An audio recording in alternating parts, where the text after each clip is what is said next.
नमस्कार, मैं आशिकी वोरा और आप देख रहे हैं नेक्स्ट नाइन न्यूज।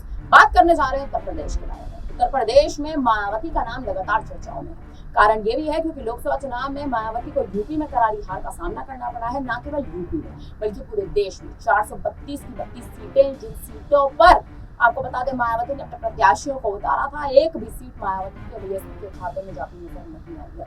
अब स्थिति कहीं ना कहीं उत्तर प्रदेश में अनुकूल हो चुकी है और स्थिति के अनुकूल होने का कारण यही है क्योंकि उत्तर प्रदेश में मायावती का कहीं ना कहीं डंका तो बज रहा है। लेकिन अगर मायावती इस बार उत्तर प्रदेश में उपचुनाव में हार का सामना करती है तो कैसी स्थिति बनेगी, ये एक बड़ा सवाल कहीं ना कहीं खड़ा होता है। आपको बता दें लोकसभा चुनाव में मायावती की करारी हार हुई है, एक भी सीट पर मायावती नहीं जीत पाई। उत्तर प्रदेश में 80 की 80 सीटों पर हार का सामना करना पड़ा है। अब उपचुनाव में मायावती का गठबंधन करती नजर आएंगी, ये बड़ा सवाल कहीं ना कहीं खड़ा होता है। उत्तर प्रदेश के उपचुनाव में मायावती अखिलेश यादव की ओर जाएंगी या चंद्रशेखर आजाद की ओर जाएंगी, ये बड़ा सवाल कहीं ना कहीं खड़ा होता है। इसी बीच अब लगातार स्थिति इस हिसाब से बनी हुई है कि अगर मायावती अखिलेश यादव की ओर जाती है तो 2019 का गठबंधन का जो समीकरण है वो एक बार फिर से दोहराया जाएगा। लेकिन आजाद की ओर जाती है तो आजाद साफ तौर पर स्पष्ट तरीके से ये मना कर चुके हैं कि वो गठबंधन किसी भी पार्टी के साथ नहीं करना चाहते, चाहे मायावती हो, अखिलेश यादव हो, इंडिया गठबंधन की पूरी पार्टी हो या एनडीए। उन्होंने हाल ही में ये तक स्पष्ट कर दिया था कि अगर एनडीए उन्हें पीएम पद का ऑफर भी देता तो भी वो एनडीए में शामिल नहीं होते। सीधा मुद्दा ये है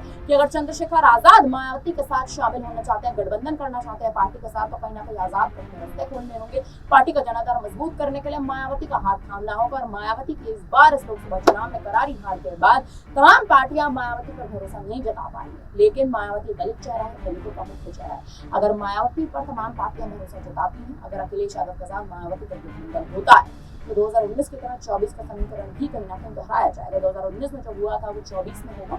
मायावती को 2019 में 10 सीटें मिली थी यूपी, अखिलेश यादव 5 सीटों पर टिके थे। 2024 में लोकसभा चुनाव में गठबंधन नहीं हुआ, लेकिन उपचुनाव में अगर गठबंधन की स्थिति कहीं ना कहीं बढ़ती नजर आती है तो आखिर स्थिति उत्तर प्रदेश में कैसे बदलेगी, अब ये देखना कहीं ना कहीं बेहद दिलचस्प होने वाला है। फिलहाल आपको क्या लगता है, क्या चंद्रशेखर आजाद इस बार उपचुनाव में पहली बात तो अपने प्रत्याशियों को उतारेंगे या नहीं उतारेंगे? दूसरा, अगर मायावती या अखिलेश के साथ गठबंधन करते हैं तो उत्तर प्रदेश का सियासी समीकरण कैसे बदलेगा, इस पर आप क्या कहेंगे? आप हमें कमेंट करके जरूर बताएं। बाकी तमाम खबरों के लिए आप हमारे साथ देखते रहिए।